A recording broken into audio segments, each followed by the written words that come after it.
चलिए आइए 8.1 एक्सरसाइज की ओर चलते हैं और सवालों को शुरू करने की ओर आगे बढ़ेंगे। तो समानांतर चतुर्भुज पहले रिकॉल कर दें, फिर एक मिड पॉइंट थ्योरम बचेगी जो अगली एक्सरसाइज के लिए होगी। तो अगर समानांतर चतुर्भुज कह रहे हैं ए बी सी डी, तो ये बातें प्रूव हो चुकी हैं, पहली दिखाई जा चुकी कि opposite sides parallel and equal, A B parallel to C D, A D parallel to B C. ठीक है। दूसरी बात, पहले पैरेलल हुई, फिर फीचर्स आए कि ये इक्वल भी होंगी, A B is equal to C D, और फिर से A D is equal to B C. एक चीज ये है। तीसरी बात आई थी opposite angles are equal, angle A is equal to angle C, angle B is equal to angle D, सम्मुख कोण बराबर थे। उसके बाद चौथी बात आई थी, वो भी ध्यान करिए। चौथी बात आई थी कि डायगोनल्स बाइसेक्ट ईच अदर। ठीक है, diagonals bisect each other, diagonals bisect each other. ठीक है, बराबर नहीं, बाइसेक्ट करेंगी, मतलब ए सी और बी डी। तो सवालों को करते हुए ये चीजें ध्यान देनी पड़ेंगी। ठीक है, तो डायगोनल्स बाइसेक्ट ईच अदर माने A O is equal to O C और B O is equal to D O. ठीक है, डायगोनल्स बाइसेक्ट ईच अदर, आपस में परस्पर एक दूसरे को आधा कर देंगी। और उसके बाद पांचवी बात अगर ध्यान रहे, तो पांचवी बात क्या आएगी कि ये एडजेसेंट एंगल्स, ठीक है, एडजेसेंट एंगल्स जो आएंगे यहाँ पर, इनका सम 180 होगा क्योंकि लाइंस पैरेलल है। ठीक है, तो ये interior opposite angles are supplementary along the same side of the transversal, transversal के एक ही ओर। ठीक है, जो एंगल ये बने, तो angle A plus angle B, ठीक है, angle A plus angle B, ये 180 डिग्री बनाएंगे। ठीक है, एडजेसेंट एंगल्स। ठीक है, और एंगल सी और angle D, angle C plus angle D फिर से 180 बनाएंगे। तो कई बार क्या होता है, जब सवाल कर रहे होते हैं तो कोई तीन बातें हमारे दिमाग में आती हैं, कोई एक दो दूर सी रहती है। तो एक दो बातें जो दूर सी रहती हैं, कई बार सवाल में एनालिसिस विश्लेषण उनके कारण रुक जाता है। लेकिन जब समानांतर चतुर्भुज डील करें या एक चतुर्भुज डील करें और उसे समानांतर चतुर्भुज बनाना हो, या समानांतर चतुर्भुज डील करें तो उसके किस फीचर को हम अज्ञात जो था ज्ञात बना सकते हैं। तो ये बातें अगर ध्यान रहेंगी, पांच बातें, तो ज्यादा अच्छा रहेगा विश्लेषण सवालों का। फिर से ध्यान दे दीजिए, चतुर्भुज समानांतर चतुर्भुज में बदला जब परिभाषा के तौर पर, और एक जो चार थ्योरम शुरू में लिखी गई उनके आधार पर ये सारी बातें निकली। परिभाषा में केवल इतनी बात थी कि दोनों ही जोड़े, ठीक है, सम्मुख भुजाओं के पैरेलल होंगे। डेफिनेशन यहीं पर है, बस परिभाषा यहीं तक थी। उसके बाद सब फीचर्स बन गए कि वो अपोजिट साइड सम्मुख भुजाएं बराबर भी होंगी, सम्मुख कोण बराबर होंगे। ठीक है, डायगोनल्स विकर्ण एक दूसरे को परस्पर समद्विभाजित करेंगे, they will bisect each other. और उसके बाद ये इंटीरियर अपोजिट एंगल्स जो यहाँ पर आएंगे इस तरफ ट्रांसवर्सल के एक तरफ, ये दोनों लाइनें पैरेलल हुआ करती हैं, तो इनका सम एडजेसेंट एंगल्स का सम 180 डिग्री होगा। अगर ये पांच बातें, ठीक है, प्रॉब्लम करते वक्त याद रहेंगी, ध्यान रहेंगी, तो किसी भी तथ्य को जो अज्ञात है उसे ज्ञात कर पाएंगे आसानी से। अन्यथा देर लग सकती है, प्रॉब्लम रुक सकता है। तो 8.1 सरलता से शुरू करते हैं और देखिए, पहला सवाल है उसके बाद आप सवाल पूछेंगे, ठीक है। यदि एक समानांतर चतुर्भुज के विकर्ण बराबर हो तो दर्शाइए कि वह एक आयत है, ठीक है। तो अब प्रश्न उठा कि इन्हीं समानांतर चतुर्भुज में कक्षा 5 के डेफिनेशंस फिर वापस लाएंगे। अगर एक समानांतर चतुर्भुज में डायगोनल्स बराबर हो, ए बी सी और डी, तो रेक्टेंगल, स्क्वायर और रोम्बस, ठीक है, ये याद दिलाने हैं कक्षा 5 से, ठीक है। कि उतना फिगर ध्यान है कि नहीं ध्यान है, कि मूलभूत जो परिभाषा के तौर पर फीचर आएगा वो क्या है, ठीक है। A B C D, diagonals given equal A C और बी डी, ठीक है। तो आयत जब दिखाएंगे तो वो परिभाषा अभी से साथ लेकर चलिएगा कि आयत को दिखाने के लिए रेक्टेंगल जब बनाएंगे तो क्या बनेगा, आयत, रेक्टेंगल, ठीक है। अब कैसे रेक्टेंगल बनाएं, गिवन क्या है पहले उसे लिखें। गिवन है कि डायगोनल्स इक्वल हैं, समानांतर चतुर्भुज गिवन है, A B C D parallelogram है, और उसमें यदि डायगोनल्स इक्वल हो जाए तो यहां पर डायगोनल्स को लेकर परिभाषा यही ध्यान रखिएगा फीचर समानांतर चतुर्भुज में, कि डायगोनल्स को लेकर फीचर के तौर पर समानांतर चतुर्भुज में ये कहा गया है कि वो एक दूसरे को बाइसेक्ट करती हैं, दे बाइसेक्ट ईच अदर, ये नहीं कहा गया कि इक्वल होती हैं। तब जब विशेष चतुर्भुज आएंगे हमारे साथ, रेक्टेंगल, स्क्वायर और रोम्बस, तो उनकी डायगोनल्स के फीचर कुछ विशेषता और ले सकते हैं। जैसे यहां समानांतर चतुर्भुज गिवन है, A B C D parallelogram है, और गिवन में ये भी है, given diagonals here are equal, A C is equal to B D, इतनी बात दी हुई है, ठीक है। टू प्रूव करना है एबीसीडी को, क्या, कि वो रेक्टेंगल हो, एबीसीडी रेक्टेंगल हो, ठीक है। अच्छा, ये रेक्टेंगल लाया, ये कहना है। अब क्या प्रूफ बनेगा, देखिए आसानी से प्रूफ क्या बना सकते हैं, देखिए। डायगोनल्स इक्वल गिवन है तो पहले यही लिख लें, ए सी बराबर बी डी, ये लिखें। फिर देख लेंगे, अभी 2-3 बार ऐसा करेंगे कि आपको ये सीखना है कि कौन सा त्रिभुज कंसिडर करें। तो पैरेललोग्राम में डायगोनल्स को लेकर भी कई बार, अब त्रिभुज तो यहाँ कई दिख रहे हैं, अपने सवाल के परिप्रेक्ष्य में किन ट्रायंगल्स को, त्रिभुजों को कंसिडर किया जाए कॉन्ग्रुएंसी के लिए, इसकी बात देखना चाहते हैं। याद रहता है, सवाल कई बार किया है, रटा सा रहता है, तो पता चला कि हम कंसिडर कर लेते हैं।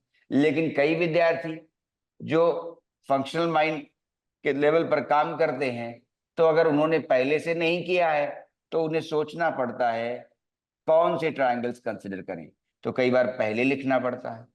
और कई बार अगर ये प्रारूप बना दें कि जो गिवन है और जो डिडक्शंस हैं उन्हें लिखते जाए, तो उन तथ्यों से कौन से त्रिभुज यहाँ कॉन्ग्रुएंट हुए वो भी पता चल जाता है। तो कोई जरूरी नहीं है, नई विधा लाना चाहते हैं जिसमें कि पुरानी विधा यही कहती है कि पहले ट्रायंगल्स लिखिए ऊपर, कंसिडरिंग द ट्रायंगल्स।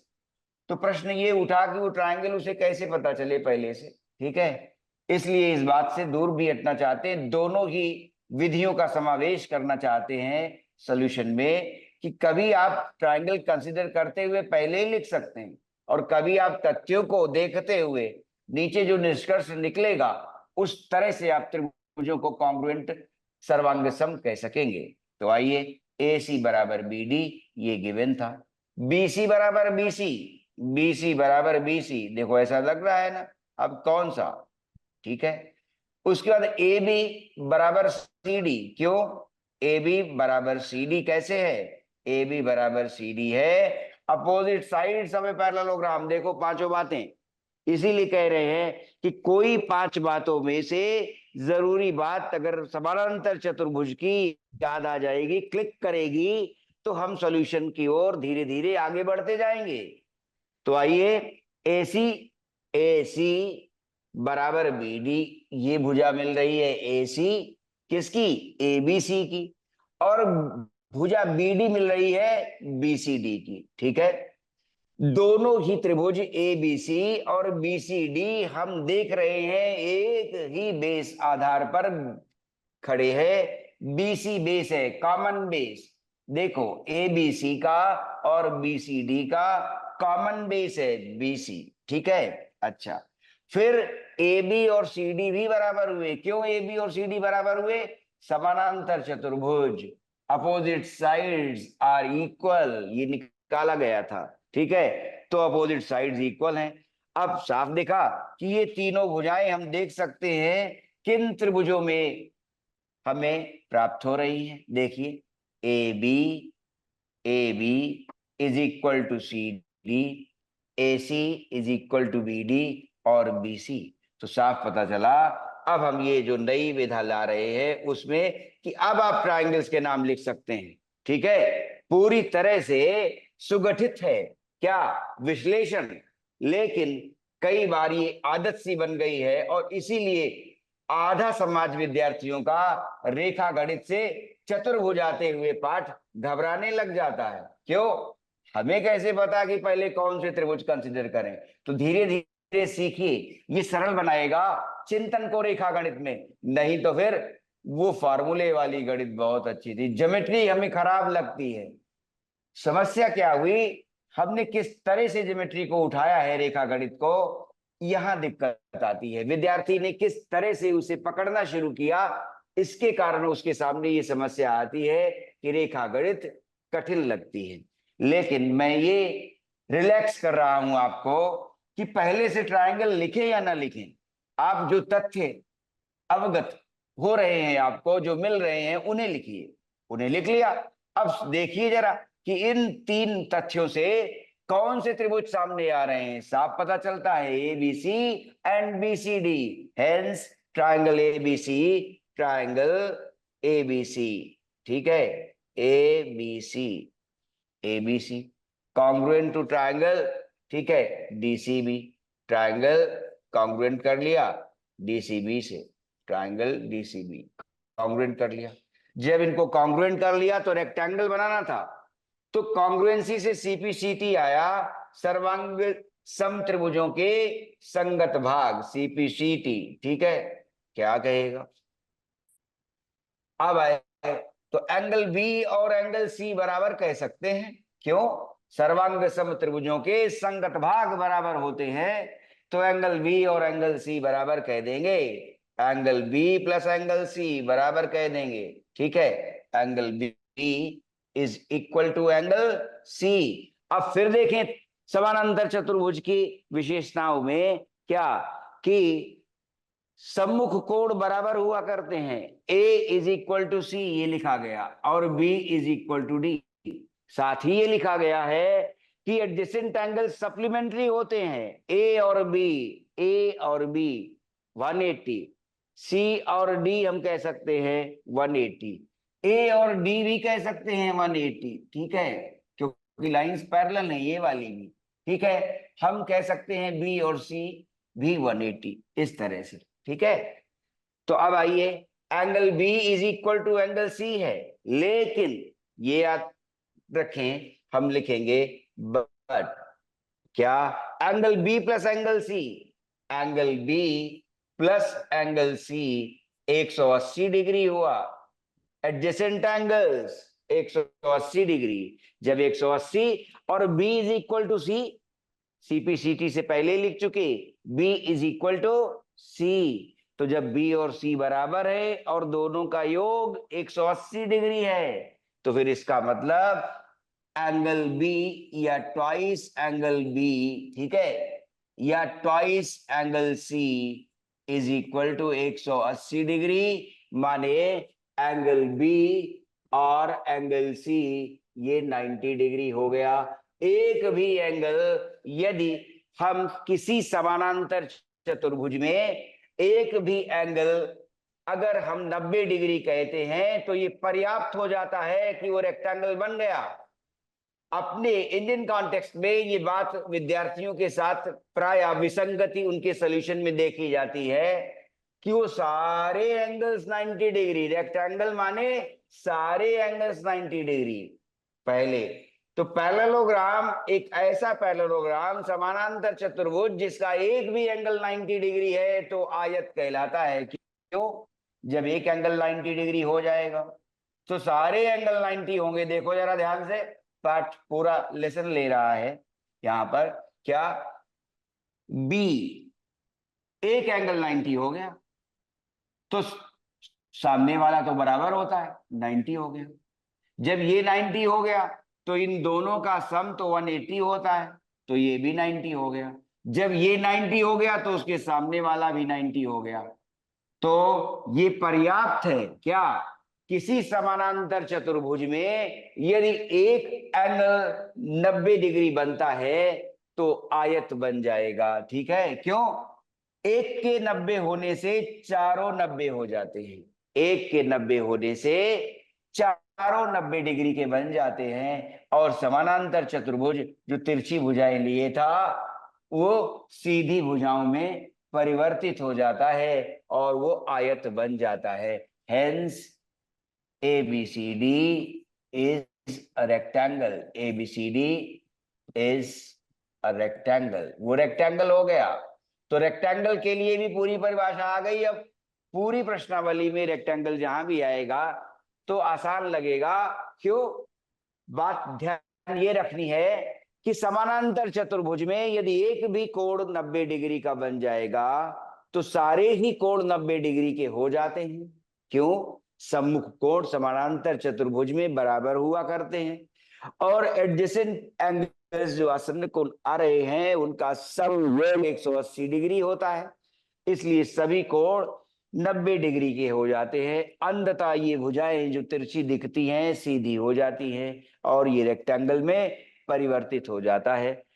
अब सारी व्याख्या आपने सुन ली जो पूरे पाठ को निष्कर्ष के तौर पर व्याख्यायित कर रही है।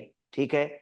अब आप सवाल देख जाइए। समानांतर चतुर्भुज की पांचों बातें लगभग ध्यान रखनी है, वो नोट कर लीजिए मन में। ठीक है? और उसके बाद पहला सवाल दिया था जिसमें कहा गया कि समानांतर चतुर्भुज दिया है और उसमें डायगोनल्स बराबर हैं।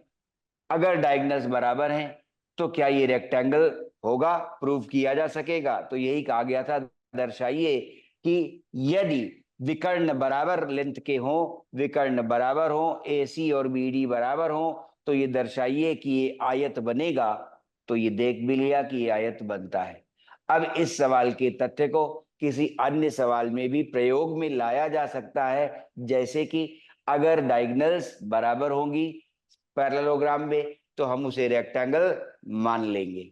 चलिए लिख लीजिए, समझते हुए लिख लीजिए। फिर सवाल आप खुद पूछिए। पहला मैंने बताया है, सारी व्याख्या एक्सरसाइज की एक साथ आ गई है। आप पहला लिख लीजिए और अगला सवाल ढूंढिए, पूछिए। सर नोट हो गया। अब अगला सवाल ढूंढिए, कौन सा पूछेंगे? मिड पॉइंट थ्योरम भी बतानी है, इसमें एक थ्योरम बची रहेगी दूसरी एक्सरसाइज के लिए। मिड पॉइंट थ्योरम भी आज ही बताई जा सकती है, अगर आपको समय मिलेगा तो पाठ पूरा हो जाएगा। ठीक है? Yes sir. 8.2 में मिड पॉइंट थ्योरम बहुत इंपॉर्टेंट, यस सर। एग्जाम में पूछी भी जाएगी और उससे जुड़े सारे सवाल अनुप्रयोग वाले पूछे जाएंगे। किताब आपका प्रूफ नहीं लिख रही है, डायरेक्ट स्टेटमेंट को इलस्ट्रेट कर दिया है, ये गलत है। किताब को प्रूफ लिखना चाहिए था, नहीं लिखा है। प्रूफ आना चाहिए। नया सवाल ढूंढिए 8.1 से। कई सवाल हैं तस्वीर दिए हुए, तीसरा, पांचवा, छठा, सातवां चित्र दिए गए हैं। ये सवाल सभी अच्छे माने जाते हैं। पूछिए। सर सवाल ढूंढ रहे हैं। अच्छा पूछ रहे हैं, पूछो। हाँ सर पूछ रहे हैं। कौन सा? 8.1 सेकेंड टू सेवेंथ? पांचवा। एट पांचवा, पॉइंट यस। पांचवे में 5 पार्ट है। आपने अच्छा सवाल आठ पूछा, दशमलव काफी एक व्याख्या है। पांचवा। पांचवा ना? Yes sir. Okay, thank you. Thank you sir. Hare Krishna. आइए, समानांतर चतुर्भुज ABCD के विकर्ण BD पर दो बिंदु P और Q इस प्रकार स्थित हैं कि DP और BQ बराबर है। दर्शाइए कि 5 भाग दर्शाने हैं। आइए, समानांतर चतुर्भुज ए बी सी डी, समानांतर चतुर्भुज ए बी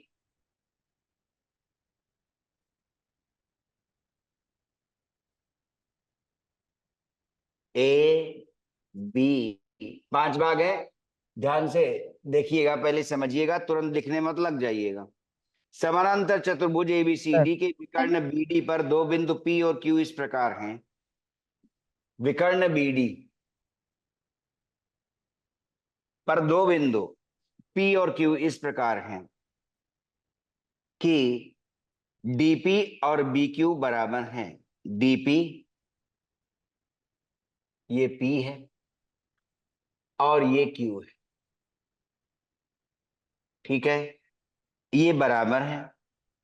और बाद में किसी और फिगर की भी जरूरत है, तो ए क्यू बी और C P D, A P D भी जरूरत है, तो जोड़ देते हैं, क्योंकि ए पी भी आई है, ए क्यू सी पी भी आई है, ए पी सी क्यू भी आया है, लास्ट पार्ट में 5वें भाग में ए पी सी क्यू भी आया है।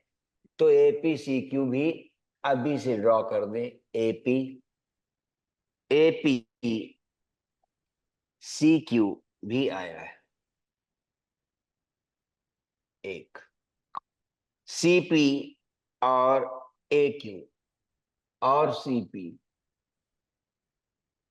ये भी आया है। चलिए, पहला भाग। अब गिवन पहले लिख दें। गिवन क्या था? Parallelogram, parallelogram A B C D. बहुत ध्यान से सुनिए, समझिए, बाद में लिखिएगा।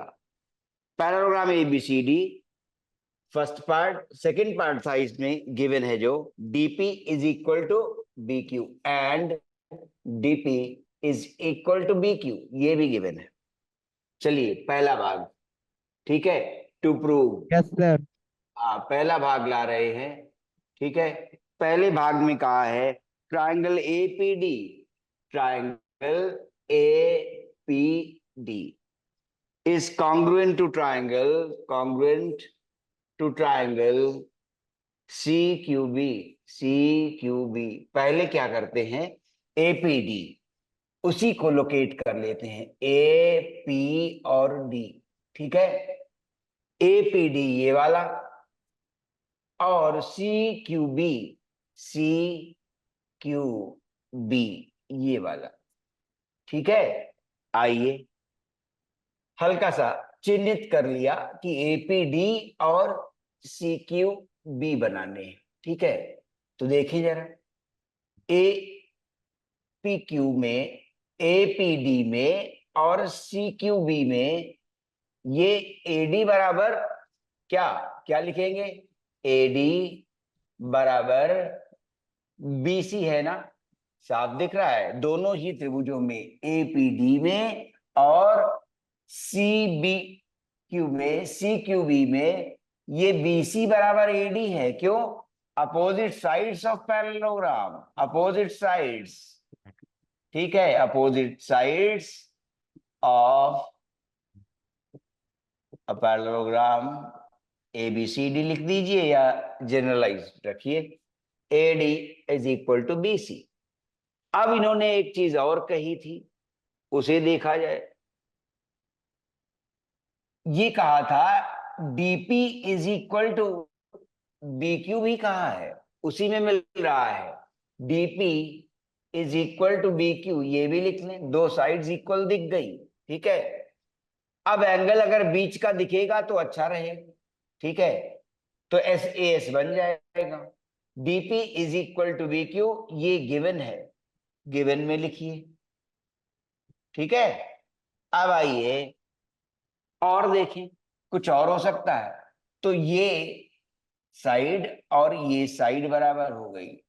एक काम और हो सकता है, पैरेललोग्राम है तो फिर ये वाली एडी और बीसी पैरेलल है, और साथ में ये आ रही है डायगोनल बीडी। कहा था उन्होंने, ये टुकड़े वाले रेखाखंड नहीं थे, डायगोनल बीडी थी, इसमें लिखा है प्रॉब्लम में। डायगोनल बीडी पर विकर्ण बीडी पर दो बिंदु P और Q इस तरह लिए गए कि DP और BQ बराबर हैं, तो डायगोनल थी, तो इसीलिए हम कहेंगे यहाँ एंगल 1 और यहाँ एंगल 2। ठीक है, क्यों? एकांतर कोण। ठीक है, ये बात बनी यहाँ पर। क्या? एंगल 1 बराबर एंगल 2, क्या लिखेंगे? Alternate interior angles. ठीक है, ऑल्टरनेट इंटीरियर एंगल्स, एकांतर कोण। ठीक है, यस सर। Interior angles. ठीक है, अब हमें क्या दिखा? Yes sir. Side angle side, side angle side, तो साफ दिख गया। Therefore triangle APD is congruent to triangle CQB by SAS rule. ठीक है, SAS रूल से कॉन्ग्रुएंट हो गए। जब कॉन्ग्रुएंट हो जाएंगे तो CPCT से अन्य भाग भी प्रूव हो जाएंगे। तो second part, therefore bye yes sir. CPCT, अब जब त्रिभुज सर्वांग सम हो गए तो उनके संगत भाग बराबर होंगे, तो हम आसानी से कह सकते हैं क्या? Second part, therefore by CPCT we have AP is equal to CQ आ जाए। देखो, दूसरी भुजा बच गई थी, AP और CQ बराबर हो जाएंगे। ये सेकेंड पार्ट है। तो देखने को सवाल बड़ा था क्या, कि 5 भाग पूछे थे, लेकिन जब एक कॉन्ग्रुएंसी प्रूफ हुई पहले भाग में तो दूसरा भाग अपने आप आया। ठीक है, इसी तरह से अब तीसरे भाग में कॉन्ग्रुएंसी प्रूव करनी है। ये सेकंड हो गया, पहले वाले की कॉन्ग्रुएंसी से दूसरा पार्ट अपने आप आ गया। अब थर्ड पार्ट ला रहे हैं। थर्ड पार्ट को देखिए, triangle AQB is congruent to triangle CPD. Triangle AQB is congruent to triangle CPD. अब इसे देखिए, पहले लोकेट कर लीजिए। AQB, AQ और B, ये वाला। ठीक है, ये चिन्हित कर लीजिए। CPD, CPD, ये। चलिए, अब इनको कहना है, तो इसमें BQ बराबर क्या था? BQ बराबर DP दिया है। ठीक है, BQ बराबर DP दिया है, तो देखो BQ बराबर DP, तो पहला लिख ले क्या? पहली चीज, DP बराबर BQ, ये गिवन है, गिवन ले लिया। फिर से दूसरी साइड बराबर मिल रही है, बिल्कुल उसी पैटर्न पे चल रहे हैं। AQ, ये देखिए, AB और CD बराबर निकलेंगे। AB बराबर CD, क्यों? Opposite sides of parallelogram. ठीक है, अपोजिट साइड्स ऑफ पैरेललोग्राम। ठीक है, पैरेललोग्राम की अपोजिट साइड्स हैं। तो देखा, दो भुजाएं हम लोगों को मिल गई। इसी तरह से अब हम फिर देखें क्या एंगल भी मिल जाएगा। तो ये रेखाखंड 3 नहीं थे, ये डायगोनल BD थी। तो जब देखा ये वाला पैरेलल और ये ट्रांसवर्सल और ये, ठीक है, तो यहां हमें फिर से एंगल बिल्कुल उसी पद्धति से मिल गए। ये एंगल बीच का मिल रहा है और ये एंगल बीच का मिल रहा है, ABQ और CPD, ये एंगल देखो। ठीक है, कैसे? फिर देखिए वहां पर ये ABQ इधर मिला। ठीक है, BQ के साथ, तो यहां पर मिलेगा एंगल इस जगह आइए। ठीक है, ये साइड बराबर ये साइड कंसिडर की थी, यहां ये एंगल मिला। देखो ध्यान से देखो, ये वाला एंगल नहीं। ठीक है, ये वाला एंगल नहीं, ये वाला एंगल देखो ध्यान से। AB बराबर CB, क्यों? अपोजिट साइड्स हैं पैरेललोग्राम की। BQ बराबर DP गिवन था। अब जब BQ बराबर DP, तो साइड देखो, साइड और साइड मिली, साइड और साइड मिली, बीच का एंगल मिल जाए तो फिर मिल रहा है क्या? ये ABQ और दूसरा CDP। ठीक है, AQB और CPD। ठीक है, इस तरह से मिल रहा है। तो यही एंगल मिल रहा है, B Q, angle A B Q is same as angle, ये वाला आ गया यहां से, ठीक है, ये देखिए C D P, angle C D P, ठीक, यहां पर आया साइड एंगल साइड, फिर देखिए साइड एंगल साइड, ठीक है, तो ये कंसिडर किया गया।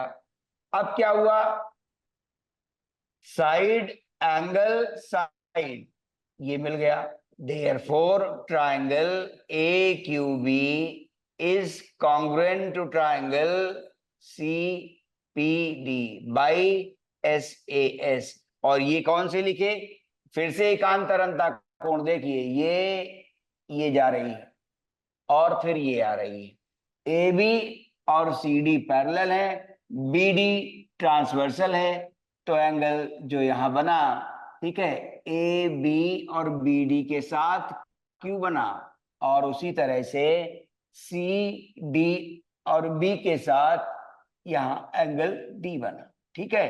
तो ये फिर से एकांतर अंतःकोण इंटीरियर अपोजिट एंगल्स के साथ वो आया, alternate interior angle, alternate interior angles, फिर से ठीक है, इंटीरियर एंगल्स अब आ गया by S A S, congruent हो गए। फिर सीपीसीटी से कोई बात और कही जा सकती होगी, ए क्यू और सीपी बराबर हैं, देयरफॉर बाई सीपीसीटी, सीपीसीटी आ गया, और हम उससे क्या डिड्यूस करेंगे, चौथा पार्ट कि ए क्यू और ए क्यू साथ में और सीपी बराबर हो गए, देयरफॉर ए क्यू बराबर ए क्यू बराबर सीपी, ठीक है, ये भी आ गया। ये कौन सा पार्ट है, चौथा पार्ट है। तो एक कॉन्ग्रुएंसी प्रूव की गई, एक पार्ट अपने आप आया, एक कॉन्ग्रुएंसी प्रूव की गई, फिर से एक पार्ट अपने आप आया, चार पार्ट हो गए। अब पांचवें पार्ट में कहा गया है एपीसी क्यू, पांचवा पार्ट ला रहे हैं, क्या, ए पी सी क्यू, क्या करना है इसका, एक समानांतर चतुर्भुज है, इज अ पैरेललोग्राम, ये पैरेललोग्राम बनाएगा, ठीक है, एक समानांतर चतुर्भुज बनेगा एपीसीक्यू, ये पैरेललोग्राम होना है, ठीक है। आइए देखें क्या हो सकता है, एपी बराबर सी क्यू, ए पी बराबर सी क्यू मिल गया, और तो सवाल बड़ा दिखा जरूर कि पांच भाग थे, दो जगह हमें कॉन्ग्रुएंसी लिखनी पड़ी, बाकी तीन के तीनों पार्ट उन्हीं से डिड्यूस हो रहे हैं। जैसे आइए, कहा गया एपी और सी क्यू ये दूसरे पार्ट में प्रूव कर चुके, और ए क्यू बराबर सी पी, ठीक है, ये आइए एपी बराबर सी क्यू, तो अपोजिट साइड्स चतुर्भुज ए पी सी क्यू की अपोजिट साइड्स एपी और सी क्यू बराबर निकली, एक जोड़ा, और दूसरा जोड़ा बराबर फिर निकल रहा है ए क्यू बराबर सी पी, तो दोनों ही जोड़े। तो शुरू में ये समझाया था, दो बार कम से कम कहा था कि जब दोनों पेयर लेंगे तो एक फीचर पर्याप्त है, ठीक है, कि दोनों जोड़े या तो बराबर हैं या पैरेलल हैं, ठीक है। और अगर हम एक पेयर लेंगे, एक जोड़ा लेंगे, तो दोनों ही फीचर दिखाने पड़ेंगे कि पैरेलल और इक्वल है। लेकिन एपीसीक्यू जब हमें पैरेललोग्राम कहना है, तो हमने सेकेंड पार्ट में प्रूव किया है एपी बराबर सी क्यू, ये सेकेंड पार्ट था, और उसके बाद ए क्यू बराबर सीपी, ए क्यू बराबर सीपी, और वो चौथा पार्ट था, फोर्थ पार्ट। अब क्या हुआ, जब हम सेकेंड पार्ट में ये चीज ला चुके कि एपी बराबर सी क्यू, और फोर्थ पार्ट में ये बात ला चुके कि ए क्यू बराबर सीपी, तो हम क्या देख पा रहे हैं, एक चतुर्भुज एपीसी क्यू में अपोजिट साइड्स के दोनों ही पेयर बराबर निकल गए, एपी और सी क्यू बराबर हैं, एपी बराबर सी क्यू, और ए क्यू बराबर सी पी, ए क्यू बराबर सी पी, ठीक है। तो दोनों ही पेयर बराबर निकले। Therefore APCQ APCQ is a parallelogram. ठीक है, तो पूरी एक्सरसाइज की व्याख्या हो गई है। क्लियर? आइए, पांचों भाग पूरे हो गए, पांचों भाग पूरे हो गए, और फायदा ये निकला कि दो ही कॉन्ग्रुएंसी प्रूव करनी थी, पहले में और तीसरे में। पहले और तीसरे में दो कॉन्ग्रुएंसी प्रूव की गई और तीन भाग डिड्यूस हो गए अपने आप। पहली कॉन्ग्रुएंसी से एपीसीक्यू निकला, दूसरी कॉन्ग्रुएंसी से एक्यूसीपी निकला, जिससे अपने आप एपीसीक्यू पैरेललोग्राम बन गया। ठीक है, यही ध्यान रखनी है चीजें। आ गया? बोलिए, लिख लीजिए अब अच्छी तरह से, और अगले टर्न पर मिड पॉइंट थ्योरम करिएगा, उसकी सवाल भी पूछेंगे। मिड पॉइंट थ्योरम का प्रूफ लिखिएगा, ताकि 8.2 पूरी हो जाएगी अगले टर्न पर। ठीक है, सभी ने लिख लिया? हाथ उठाइए। Yes sir. कोई और पूछना है सवाल? सर सर सातवां नंबर बता दीजिए। अभी सातवां नंबर बताना है? Yes sir. उसमें भी कितने पार्ट हैं? 4 पार्ट हैं। संकेत हिंट में दे रहे हैं, ए बी को बढ़ाइए। अच्छा, बढ़ा दिया। और फिर कह रहे हैं सी से होकर डी के समानांतर एक रेखा खींचिए जो बड़ी हुई भुजा ए बी को। सवाल नंबर 7। एक सेकेंड, ये कौन सा था? पांचवा था ये, 8.1। ये सवाल था पांचवा। अब सातवां आप कह रहे हैं, उसे देखते हैं। 8.1 का सातवां सवाल। आइए, एबीसीडी एक समलंब है, ट्रेपीजियम। ठीक है, याद रखिए, ट्रेपीजियम जब कहा जाएगा तो केवल सम्मुख भुजाओं का एक ही जोड़ा समानांतर होगा। ठीक है, एबीसीडी एक समलंब है जिसमें A B parallel to C D, और ये दे दिया गया। ठीक है, कंस्ट्रक्शन इन्होंने खुद ही करके दे दिया है। ठीक है, ए बी और सी डी,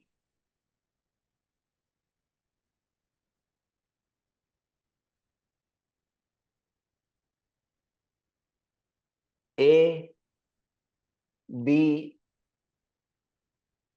सी और D. A B C D समलंब है जिसमें A B parallel to C D है। A B C D trapezium समलंब।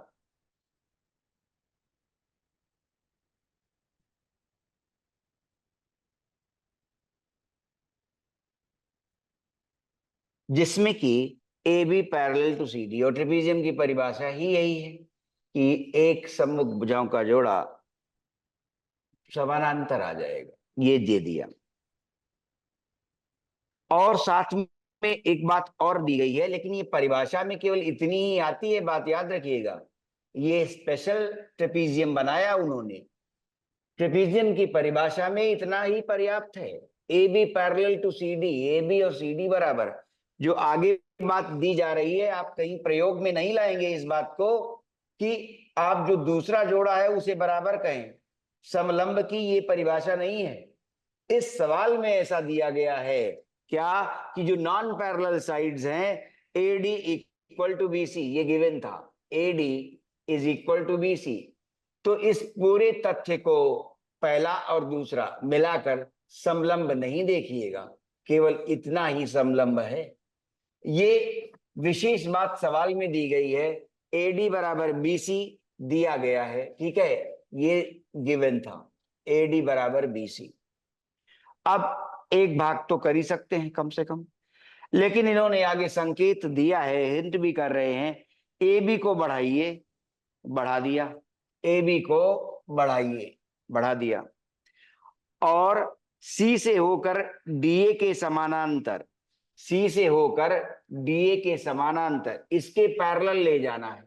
इसके पैरेलल ले जाइए और उसको एक रेखा खींचिए जो बढ़ी हुई भुजा ए बी को ई पर प्रतिच्छेद कर दे। एडी के पैरेलल सी से चलना है। ये पढ़ाई और जाएगी वो ये, सर। हाँ सर बोलो। साइंस नहीं पढ़ाई जाएगी? अभी तुरंत पढ़ाई जाएगी, बहुत जल्दी विचलित हो जाते हो। जब एक बैटिंग खत्म होगी तो फिर दूसरी बैटिंग आएगी। Okay sir. हाँ, जो बड़ी हुई पूजा, ये आया ए बी और ई पर प्रतिच्छेद करेंगे, आया। चलिए एक पार्ट तो प्रूव कर ही ले, 1 सेकेंड लगेगा। सी ई, तो ये पैरेलल ड्रॉ की गई, तो कंस्ट्रक्शन ध्यान रहे, कंस्ट्रक्शन में क्या है, CE drawn parallel to AD, intersects AB produced at E, intersects AB produced, AB को जो आगे बढ़ाया गया, AB प्रोड्यूस्ड एट E पर इंटरसेक्ट कर रही है। अब पहला ई पार्ट देख लीजिए और फिर आगे बढ़ जाएंगे। Angle A is equal to angle B, A और B बराबर हैं, ठीक है, ये वाला और ये वाला एंगल बराबर निकलेगा, ये देखना है, ठीक है। Yes sir. A और B बराबर निकले, ऐसा कैसे? फिर अगली बार मिलते हैं, चलिए।